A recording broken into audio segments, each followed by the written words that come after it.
Enjoy all episodes of the RCWR Show on iTunes, Stitcher, TuneIn Radio, Spreaker, and iHeartRadio.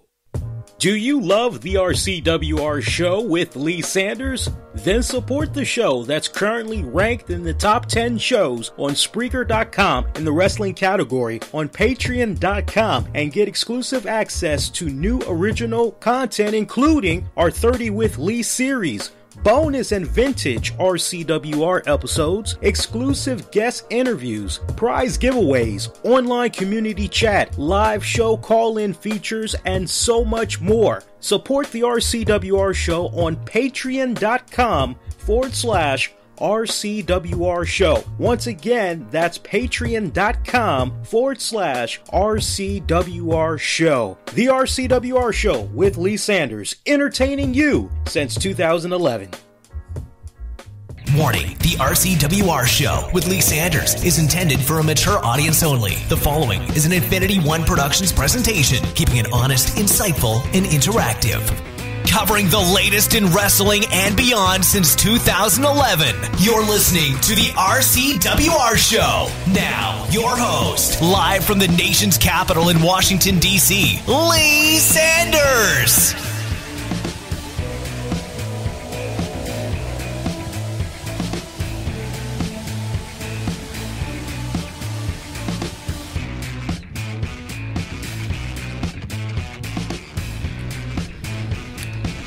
Lord have mercy. What the hell did we watch tonight, man? Seriously, what the hell did we watch? What the hell? What in the blue hell did we watch tonight?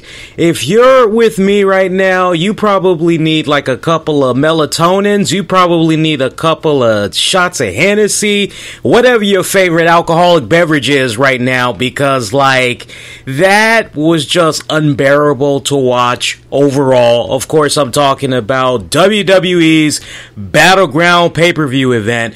We're going to be talking all about it here for the next little bit that we're going to be on the air. I do plan on having this be a very, very short show. I want to be in, I want to be out, because I want to be in the bed. I want to be sleeping, because I tell you, 6 o'clock in the morning comes so fast. But hey, for the next little bit I'm on, I do want to hear from you guys. So get at me. I'm only going to do this live right now, coming at you all on Spreaker. We were going to do it on YouTube as well. But honestly, I was fighting sleep. I was trying so hard to stay awake during this damn pay-per-view. But I mean, this pay-per-view felt like melatonin, and anybody that knows anything about melatonin knows exactly what I mean when I say that. Like, it's a great sleep aid, right? Naturally, it promotes sleep. Well, I felt that for majority of this pay-per-view that it was my melatonin. And the thing was, I wasn't trying to go to bed. No, I wasn't trying to go to sleep any earlier, but the way this pay-per-view was dragging on many parts throughout the night, it was definitely doing its job and making me go to sleep. It almost got me to the point that, honestly, I just wanted to say, you know what?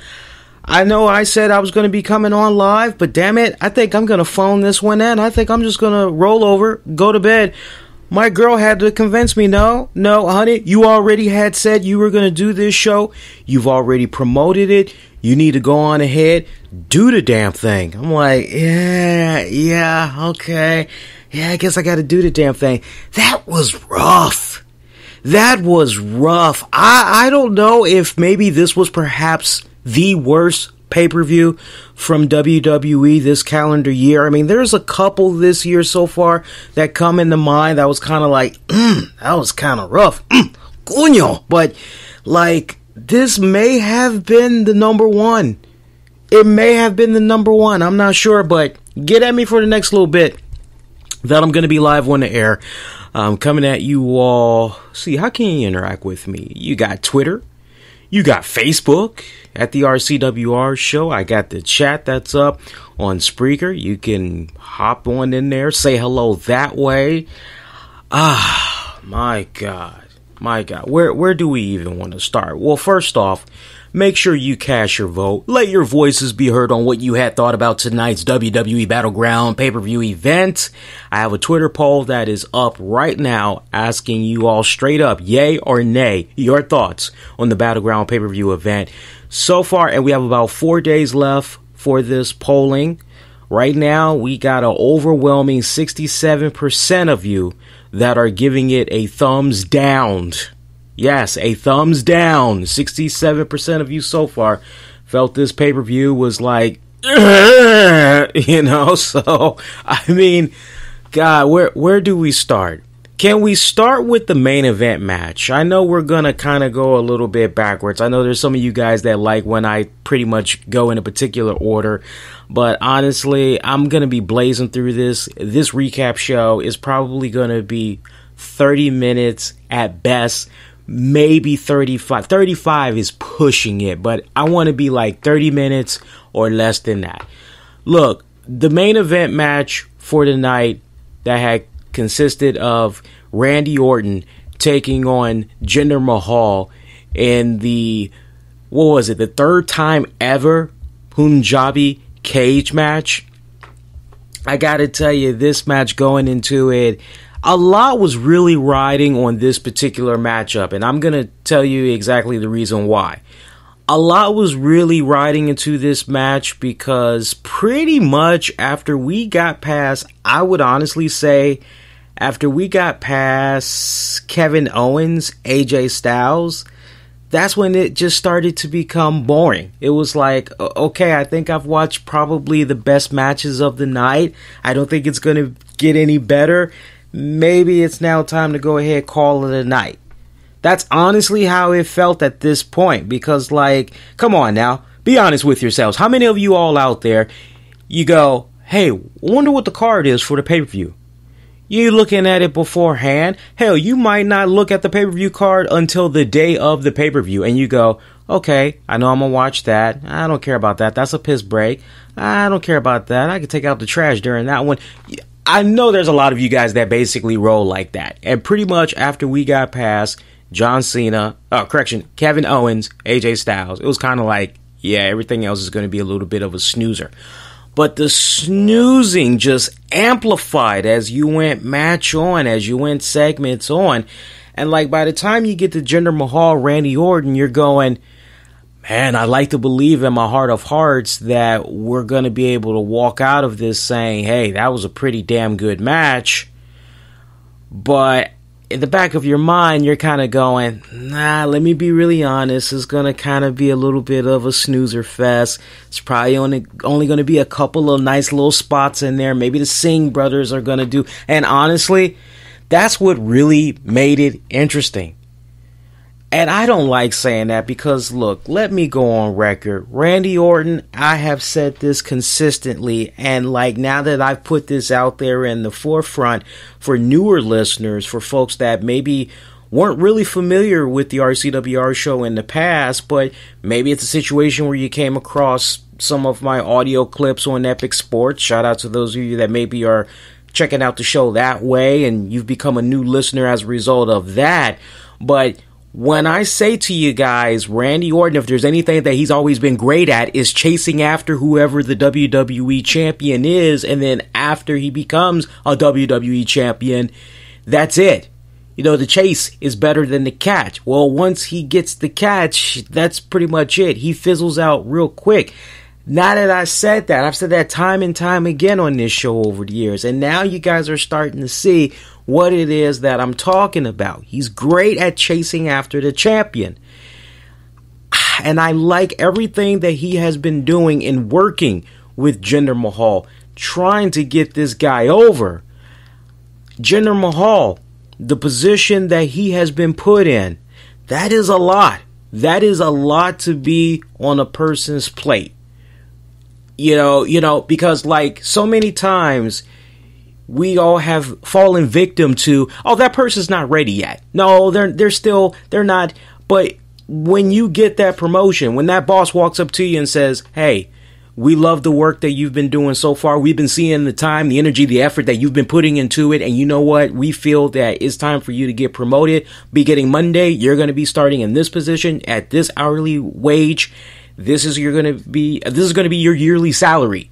What are you going to do? Seriously, what are you going to say? Well, I honestly feel that I appreciate the gesture and everything, but I think that I'm really not qualified for this. I think you should maybe go with Paul instead. No, you're going to be like, well, thank you so much for the opportunity. I promise I'm going to do everything in my power to learn my new position. I'm going to do you guys justice. I'm going to make you guys proud. I'm going to do this new job to the best of my ability. Thank you for the faith that you have in me.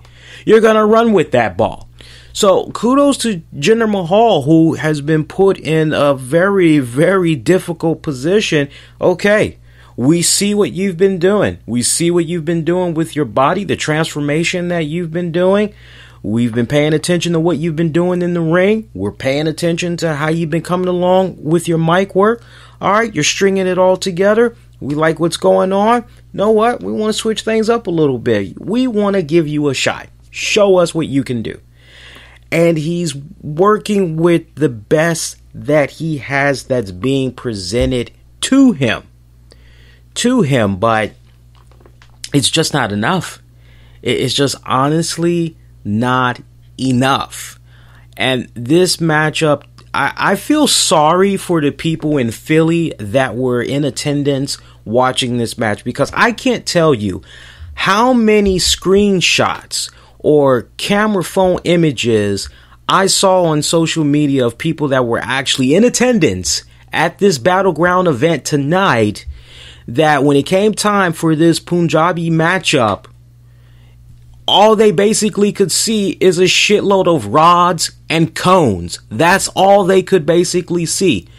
You could hardly see the people that are in the ring.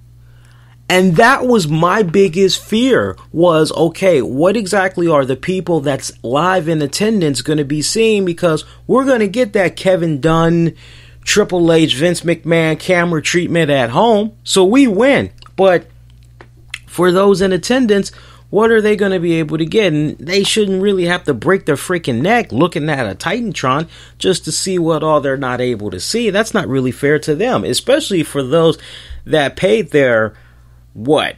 tickets were probably anywhere from like maybe $500 and up to get a really good seat as close to the ring as humanly possible. So you're kind of having all that in the back of your mind, but like the images, don't believe me, go see it for yourself. The images from those in attendance, even those in particular that had really great seats, that had these shitty ass views of these Punjabi rods and cones. I really hope that WWE going forward, they do something a little bit more. If they're going to bring this type of match back, they got to cut back on the rods and the cones. They have to.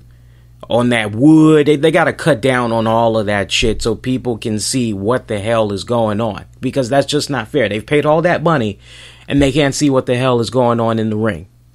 That's just not fair. I think we all can be in agreement on that one, because it doesn't matter how many cameras you get in there, unless you're going to make the investment in putting more screens all around the arena on that particular night. It don't make any sense. So the match itself, I thought for what it was worth, honestly, it felt like a SmackDown main event match. That's honestly how it felt.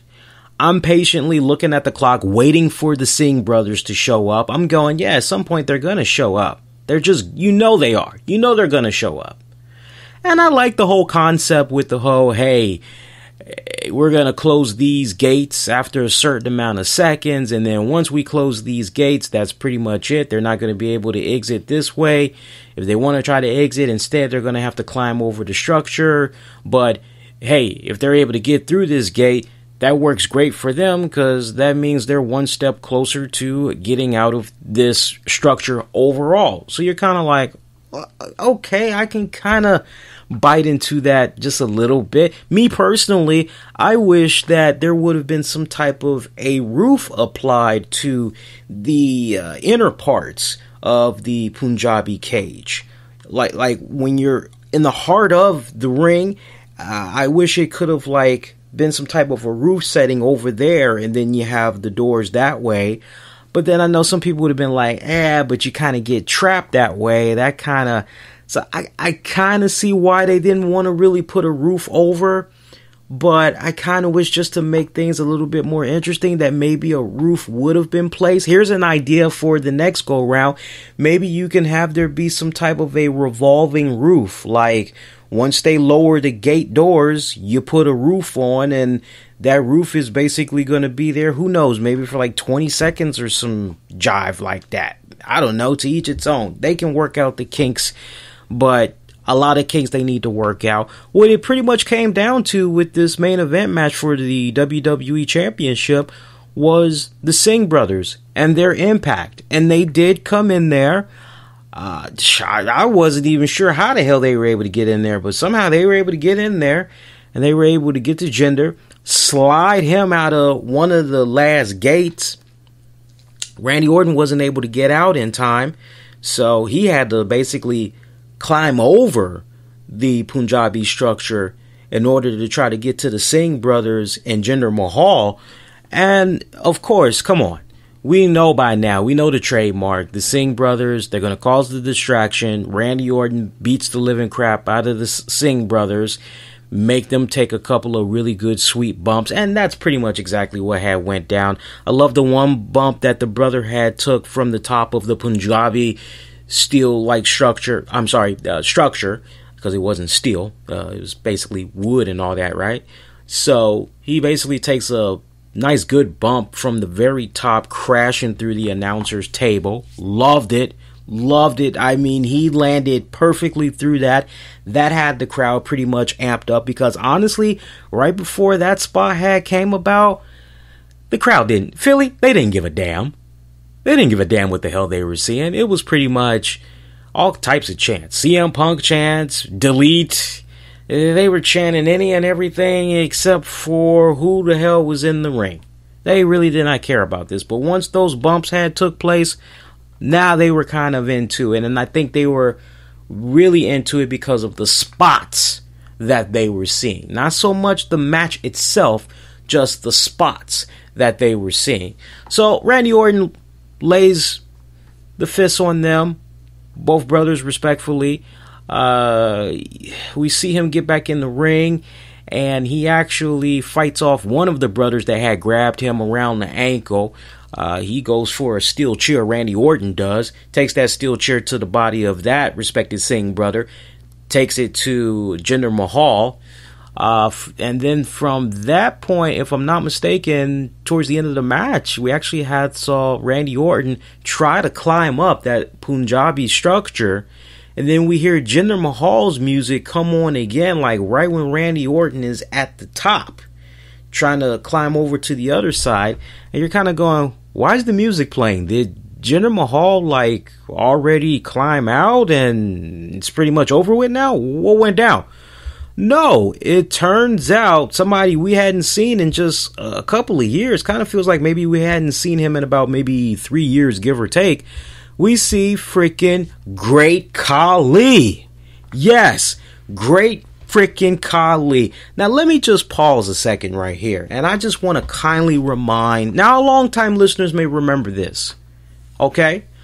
But I said on this show almost 3 months ago that it would be a really cool idea if WWE would maybe go that extra step and honestly add Great Khali to Jinder Mahal's stable.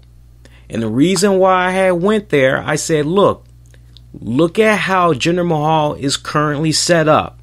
Look at his whole spiel to the WWE universe. Hey, you guys don't like me. You don't like the way I look. You don't like the way I talk. You don't like my religion. You don't like my faith. Blah, blah, blah, blah, blah, blah, blah. But that's okay, because you're going to have to respect me because I'm your WWE champion.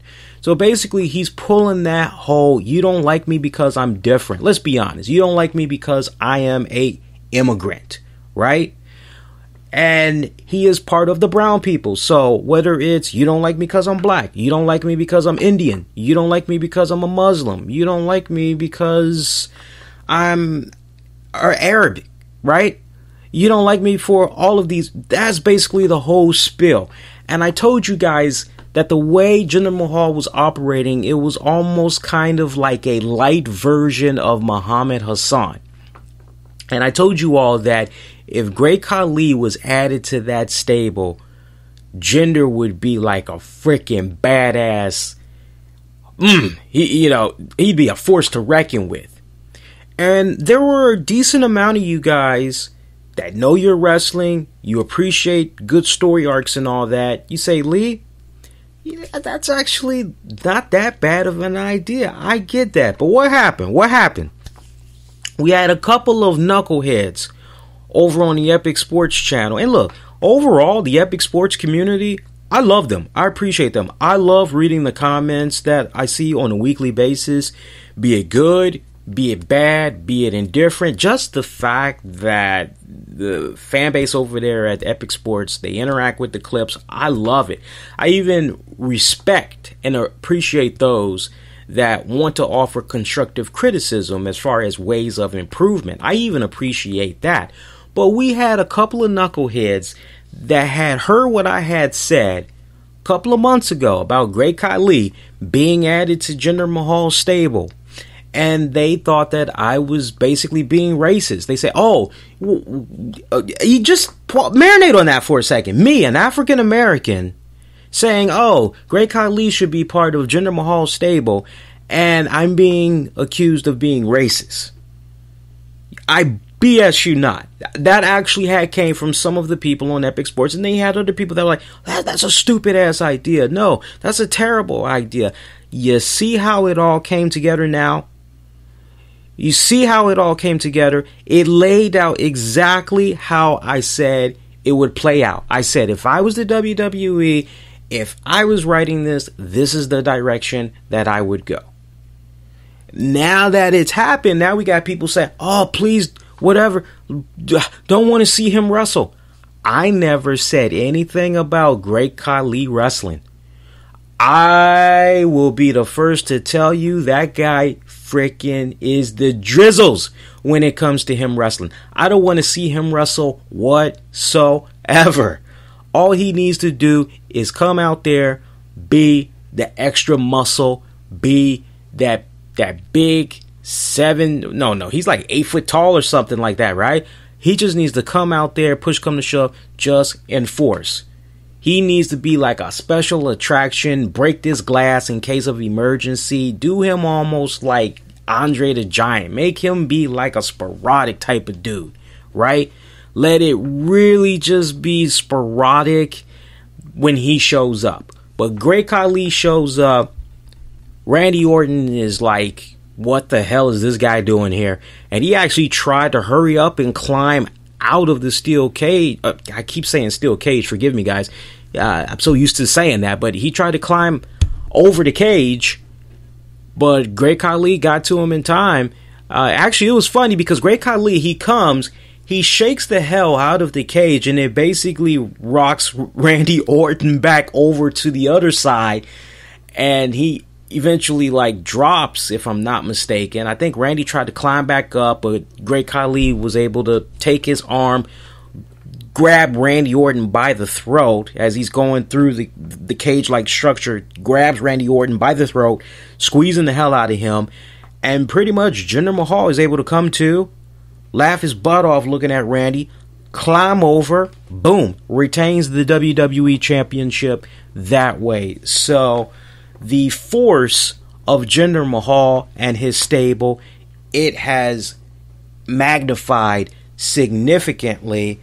You can't help but wonder, what is exactly going to be next. I mean, obviously, since Randy Orton did not get defeat clear cut like that, Randy Orton and Jinder are going to continue to go at it. I would imagine they're going to lock up again at SummerSlam. I mean, it's almost safe to say it's a sure bet that they're going to be locking up, unless maybe you're going ahead and slide John Cena in there. I mean, if you want to think about pushing your sales and all that, is that maybe the next direction that you go? Because Randy Orton, he did the very best that he could. He don't struck out a couple of times now, so SummerSlam's right around the corner. Do you maybe go in the direction of John Cena, Jinder Mahal? I don't know about you all. I personally wouldn't have a problem with that, especially if a lot of fans right now are maybe at that point where they're actually kind of sick and tired of seeing Randy Orton and Jinder Mahal. So, yeah, honestly, I would like to believe at this point that maybe, just maybe, John Cena's going to slide in there now. We'll have a better idea when SmackDown rolls around this coming Tuesday. But I tell you, they're trying. The WWE writers, I give them credit. They're trying really hard with Jinder Mahal. But I still believe in my heart of hearts that what they really should be doing is pushing that envelope. Push it as far as you can while still being confined to your PG rating and making sure that your advertisers are okay with what you're going to be airing. Sometimes I wish it was a situation where it could be Jinder Mahal on Monday Night Raw in instances like this, because basically you could have Jinder Mahal come out 10 o'clock, 10:30. That envelope can definitely be pushed, but when you're in a situation you're airing from 8 to 10, you kind of got to tread just a little lightly because the kids are still up, right? So, but I wish WWE would just kind of shake it up a little bit more with Jinder Mahal, because I see the potential. I see the potential that they can go with Jinder. It's not like he doesn't want to go there. He's willing to do whatever is asked of him to do and improvise where needed. But until you really just take those restraints off, you're always going to have the fan base go, yeah, he's okay, but he just ain't cutting it. And that's a lot of what I've been seeing the past couple of months. The consensus is really for those that really are truly appreciative of wrestling and have been following it for so many years. Really, the overall consensus is, hey, no disrespect to Jinder. Don't really have a problem with him being a champion or anything like that. But, with what the WWE is giving him and how they're writing for him, it's weak. It's nothing really impressive. There's no bravado to it. There's no meat and potatoes to it. It's not really much that you can get behind. So, and I understand that argument. I understand that sense of mentality. I get that, truly. I get it. And I don't know if maybe a lot of people are feeling this way because he just came from out of the clear blue. No, not enough of a proper build-up.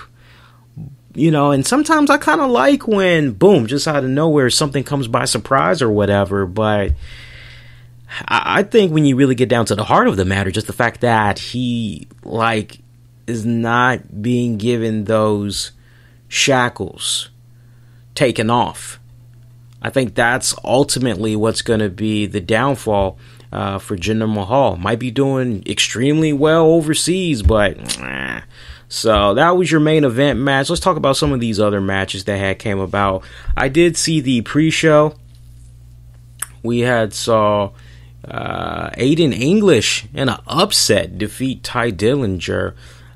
Pretty decent matchup. How did that match end anyway? I'm just kind of thinking about it. Closing moments of the match, English had nailed a crossbody, but Ty Dillinger did a roll-up for a close 2 count. We saw English avoid another tiebreaker, and he actually had connected Ty's face for a close cover. He actually hit him in the face, tried to go for a cover. That was a no-go. English throws a little temper tantrum in the middle of the ring. They basically had traded a couple of blows left and right, a couple of pin attempts, a lot of back and forth. Eventually, we saw Aiden English connect with the director's cut, picked up the W that way. One really good match, and it was the most strongest opener for SmackDown pay-per-views in a good minute. It was for the SmackDown tag titles. It was New Day taking on the Usos. I really enjoyed this match. Damn good, strong opener. Both teams really laying it all out there. I got to give them a lot of props. I mean, they really, really went there. They really, I tell you, they went out there like they were the main event. That's how good this tag team matchup was.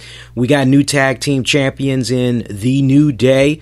Closing moments of the matchup, we had saw Jimmy Uso. He had brought Xavier Woods back in the ring after there was a little bit of an exchange that had went about outside the ring. They pretty much had brought the action back into the ring. Jimmy had tried to go for a big splash. He ended up missing it. Woods dropped Jimmy with a move. That only got him a close 2 count. We saw Jimmy block the honor roll, and that pretty much had left Woods laying flat out there. Jay comes in. Woods gets tossed into a Samoan drop. That only got a close 2 count. Big E's at ringside. He can't believe it. Keep in mind, Big E, not the legal man for this bout. It was pretty much Xavier Woods, Kofi representing New Day and defending the titles. So we had saw Woods. He managed to fight off both champions for a little bit from the apron, and then he connected with a pretty sweet enziguri to Jey Uso. Woods got back to the top, walks the rope, leaps, looked for that trademark elbow drop, but Jimmy kicks him midair. Nice, good, sweet spot. Woods still manages to find a way to get in a kick out of nowhere. Another pin attempt didn't work out. We saw Jimmy, he had applied a crab, half Boston crab, I believe, on Woods. Woods able to get to the ropes. Usos tightened it. Closing moments. They had hit the midnight hour, but Uso had kicked out right before 3. Kofi does a springboard, lands on his feet. He actually ended up eating a super kick as soon as he landed on his feet from Jimmy Uso. Jay tags in, hits the big splash on Kofi. That still was only a 2 count. By this point, you had the fans. They were eating this up. They were loving this. They were, it was one of those type of tag matches. It was a nice, good, slow build up, but then it just, it picked up. The pace had picked up, and like everything was just clicking, man. Everything was clicking. These guys working with each other for the past several weeks. I love the payoff here. I love how it all just pretty much culminated here. So Usos, they climb both turnbuckles, but Woods managed to take out Jay. Jimmy leaps to Kofi, but he moves out of the way. Kofi drops Uso with the Trouble in Paradise. Woods then connects with the big elbow on the Uso, gets the cover that way. 1, 2, 3. Again, the New Day, they are your new tag team champions. Shinsuke Nakamura had took on Baron Corbin. Okay matchup. Got a problem with your opponent? Things aren't going your way? You can't pick up the victory? You know what to do? Hit your opponent in the balls. When you're that frustrated and things aren't going your way, just hit him in the balls. That's exactly what happened, man. Closing moments of that matchup. We had Saul Nakamura. He was fighting Corbin in the middle of the ring. Nakamura ended up successfully blocking a choke slam, and he dropped Corbin into a backstabber of sorts. Nakamura then comes in with a little bit more offense and a shot to the back of the neck. And he tried to get the crowd in his favor at that point because he kind of felt as though maybe it was time to seal the deal. We see Nakamura, he's waiting in the corner for Corbin to move, but Corbin's not moving. Nakamura then proceeds to go over, grab Corbin, looking for an exploder suplex, but Corbin back kicks him in the groin. And the referee, clear as day, the referee can see this. He just calls the match, throws it out. Fans are booing the hell out of this. Shinsuke Nakamura wins that way by DQ. So Corbin goes out of the ring. He doesn't give a damn. He grabs his Money in the Bank briefcase because that's honestly all he really gives a damn about. He's ecstatic still over that. That pretty much was it. Bit of a short match, quite honestly. I mean, when you're looking at the matches so far, the longest match that had the most story time to it, definitely Jinder Mahal, Randy Orton. Second place would have to be John Cena taking on Rusev. We'll dissect that just a hot second in a good minute. But as far as like your shortest match of the night, definitely your Sami Zayn taking on Mike Kanellis, followed up with, I would definitely have to say, the Dark Show match. That actually doesn't count. Yeah, so we'll say Sami Zayn, Mike Kanellis. That was your shortest match of the night. But Nakamura taking on Baron Corbin, that was about almost 13 minutes. Talk about the next matchup. We had the Fatal 5-Way Elimination match to determine number one contender for the WWE SmackDown Women's Championship at SummerSlam. That contested of Natalya taking on Charlotte, Becky Lynch, Lana, Tamina. Natalya, Natty, coming out victorious over that, man. I'm actually pretty ecstatic that Natty was able to get the job done, man. What can I say about Natty? I've been following Natty's career for a good minute now in the WWE. Always been a big fan of her work. Definitely honored that she's actually one of my Twitter buddies. Long time coming. Long time coming for everything that she has been doing for the company all these years. I'm ecstatic to see her main event for the SmackDown Women's Championship at SummerSlam. It's just been a long time coming. And when you just look at her championship accomplishments, I think we really need to stress this right now. When you look at her tenure in the WWE, she's only been a women's champion one time. So let's really make sure we clarify. As far as, remember when we had the Divas Championship and at one point we had the Women's Championship? Now what's floating around right now, not that women's title, the older one, the older women's title. She didn't even touch that. The one and only time that she was a women's champion, it was a Divas champion. She has not won any other times. So for me, I'm really ecstatic because this has been like a long time coming.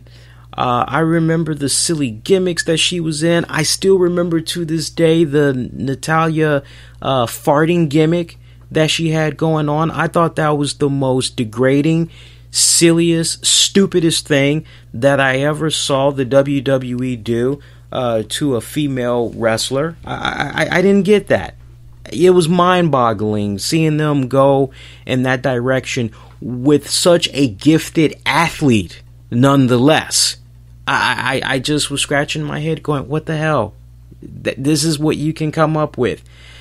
It didn't get her over. It made, if anything, it made people have sympathy for her. It made people feel sorry that she was given these crappy ass story arcs to run with. I mean, yeah, on the one hand, she's on freaking TV every single week and you're seeing her in these embarrassing segments or whatever, but like, it's nothing really to be like being proud to talk about, especially amongst other wrestling friends. All right. So, we've seen her in a lot of crap over the years.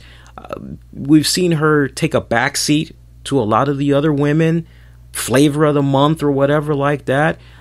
We've seen her take backseats to the AJ Lees. We've seen her take backseats to the Eve Torres. We've seen her take backseats to the Alicia Fox. To a certain degree, the Beth Phoenixes. I mean, she's just taken a back seat to a whole lot. And then not to also mention the women's revolution and all that. So, I mean, honestly, it's really nice to see her right back into the mix of things again. She's going to be taking on Naomi for the SmackDown Women's Championship. I'm looking forward to that. Honestly, this could be it for Natty. I'm not saying she's old or anything like that. But in WWE years, and you're a female, and you're 35, WWE's kind of like, okay, where's the next fix? Where's the next, best?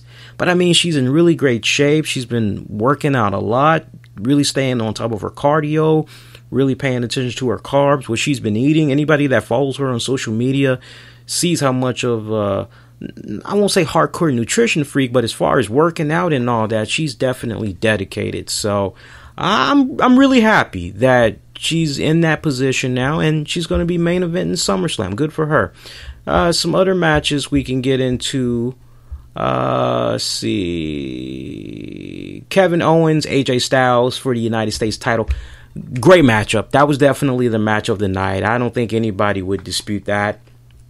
That was a fantastic matchup, to the point I actually want to see those two guys lock it up again at SummerSlam. Quite honestly, I would love to see them lock it up again. Let's tell you about the closing moments of that matchup. We saw AJ Styles. He went to the top, but Kevin Owens had pushed him off the top rope, kind of crotching him instead. Owens climbs up for a superplex. AJ managed to fight out of that. Owens then connects with a big spot to the face. AJ slides down and drops Owens face first into the turnbuckle. We saw AJ manage to keep the control going on and does a springboard up from the apron, but Owens rolls to the floor. AJ managed to put on the brakes just in time, but Owens takes out his legs on the apron. Owens then sends AJ into the ring post, drops him with an arm breaker. AJ drops Owens with a Pele kick. Styles comes in trying to look for the Styles Clash, but his shoulder not really doing that well. AJ gets up first, but Owens super kicks him to the mat. Owens then follows up, grabs AJ, does a little bit of yelling at him. Was getting ready to go for the pop-up power bomb, but AJ managed to avoid that and turned it into the calf crusher in the middle of the ring. And the referee had got taken out inadvertently. Need to kind of keep that in mind. So Owens, at this point, he is basically able to get to the bottom rope, turns that calf crusher submission hold into a crossface because he's able to get out of it, but then in the same breath turns it into a submission in his favor, a crossface. What happens after that? I don't think the referee was really starting to come around, had a visual on what was going on, but AJ actually managed to get out of that, and then AJ had applied his own crossface. Owens would end up turning that, using AJ's body, like his momentum and all that, into a pin attempt, and he was able to keep AJ's shoulders down. As the referee counted the 1, the 2, the 3, Kevin Owens is still, or correction, you're new, because he's the face of America, so that's why I was like, and still, but no, he became the new WWE United States Champion once again. There may be a little bit of controversy there, so I'm just saying, pay attention to SmackDown this week, because I swear, to me, from the camera angle I saw, I don't know if maybe the referee has screwed up, but the angle I saw was both guys' shoulders was on the mat. So it was a 1, a 2, a 3. I'm under the impression that it was it was like I guess when a situation like that happens, the title doesn't trade hands. I mean, it's safe to say. I mean, you guys saw what I saw. Let me know if you saw something different. But I swear to me, it looked like both guys had their damn backs on the mat. Probably one of the most boring ass matches of the night. The John Cena taking on Rusev. My God, was that just... Oh... My God, that was really, really dragged out, freaking boring. Very odd, because we know back 2015, Rusev and John Cena, great memorable feud, memorable matches, but what they did in this chapter tonight did not live up to the hype that they were putting out there storyline-wise. Basically, what they had did 4th of July a couple of weeks ago. It didn't live up to it. It almost kind of felt like a watered down version of Capcom versus Street Fighter. And I would have gotten my jollies off better just playing as Captain America trying to beat the living crap out of Zangief. Quite honestly. I mean, this match, it was boring as hell. Boring as hell. The spots that were in this match was just silly. I remember there was one particular spot where Rusev is doing something as he comes out of the damn ring, and there's like this one little tiny little spot where Cena gets physical with him, and freaking Zangief, just gonna start calling him Zangief. Zangief is like this melodrama queen that's just falling all over the place, like it was that, like, oh my god, what John Cena did. It was, and then of course you got the irritating freaking John Cena loud audibles. You could hear it as clear as freaking day. I just could not get into this match for the love of me. It was like sitting there watching paint dry. It was just really freaking boring. I don't know how you guys personally felt about that match, but I didn't give a damn about it. I was looking at the clock, waiting patiently for this match to end. Super Cena picking up the victory. It sucks. It sucks, because I get it, I get it. You want to give John Cena a little bit of stock because 8 out of 10, you got plans for him at SummerSlam. But then at the same time, it's like, wait a minute, man. Rusev, you have him in this situation where he's demanding Daniel Bryan, Shane McMahon return his phone calls, all this other jazz. That doesn't go down. He wants a championship opportunity come Money in the Bank. It comes and goes, right? And like, you need to capitalize on that. So you build up this story. You don't go in any direction, right? You don't go nowhere with it. You finally have Rusev show up on SmackDown, and you don't really have anything building up following on what went down with him demanding Shane McMahon, Daniel Bryan, and them. You're not following up with that. You're just leaving it floating around in the air, right? So then you have the situation come about with the Shane McMahon helicopter thing. I'm hoping maybe they acknowledge it in some type of fashion on this Tuesday SmackDown, because you got to check out what I had said on the show this week, or check out the excerpt that's now available on Epic Sports. I said, man, WWE is smart. They could take what Rusev had said about the whole Shane McMahon helicopter ride and maybe play off of that. But I just really didn't like what had went down tonight. Rusev is in the best shape of his life right now. I'm feeling the new short hair. It's taking me a while to get used to, but I'm loving it. It just sucks seeing him, a guy like that, all the potential in the world to be a multi-champion, and he's okay. You gotta put Cena over tonight. I felt, if anything, Rusev needed the W more than Cena did, because it's like, flag match, really? Shouldn't we have done this shit on the 4th of July and just squashed it that way? Why do we have to extend the 4th of July to July 23rd? That's all I'm saying. From one drizzling shit match to another, Mike Kanellis taking on Sami Zayn. God. Oof. That's all big fan of Mike Kanellis. Can I call them by their, because I know them by Mike and Maria Bennett, right? Dude, what they did in Ring of Honor, loved it. I loved it. TNA, man, they dropped the ball. But this experiment, man, I've been looking at this for a couple of weeks now. It just ain't clicking. It's not working on so many levels. It's just not. And my biggest fear right now is that there may be an immediate future where WWE decides, you know what, things aren't quite going the way that we thought it was going to go with Mike Kanellis as a singles competitor. Well, maybe we can try to see what we can do with Maria. That's just the vibe I'm getting. They may go in that direction like what they did with Lana.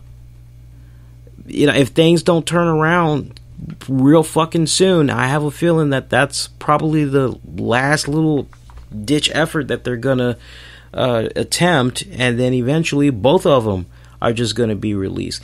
You know, everybody's like, oh no, they should go to SmackDown, they should go to Raw, and like, maybe there was a part of me that kind of knew in the back of my head that something like this was kind of gonna happen, and I kind of wanted them to go to NXT to really like fine tune, because see, at least if you're down in NXT and you tried some type of a gimmick like this, like what they're doing right now, you got your finger on the pulse with the young crowd. You can really find out if it's gonna work or not, and if it ain't gonna work, you can fine tune it that way. I don't know who came up with this, but it's not working. It's just not working. That was definitely the most drizzling freaking match segment I ever freaking saw in my life, man. Other than that, that was pretty much it. I think I might have missed something involving the Fashion Police. If so, y'all are going to have to refresh my memory on that one, because I'm a little bit kind of... I didn't catch it. Because I think... What happened during... Oh, yeah. The WWE Network was acting up. I don't know if it was acting up for a lot of you guys, but I ended up having to reboot my Xbox One just to try to get it on freaking point again, man. So, honestly, scale of 1 to 10, 1 being the... and 10 being awesome sauce. I'm just looking at the final card here. I'm even including the pre-show matchup. So, basically, we had 8 matches total. Honestly, I enjoyed the hell out of the SmackDown Tag Titles. That was a good matchup. AJ Styles taking on Kevin Owens. That was another good matchup.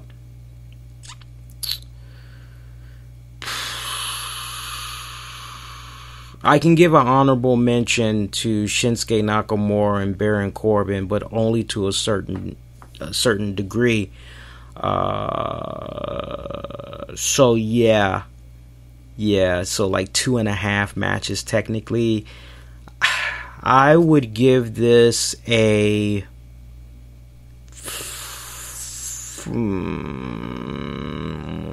I'm gonna give it a 5.5 out of 10. That's final. 5.5 out of 10. I'm sticking to it.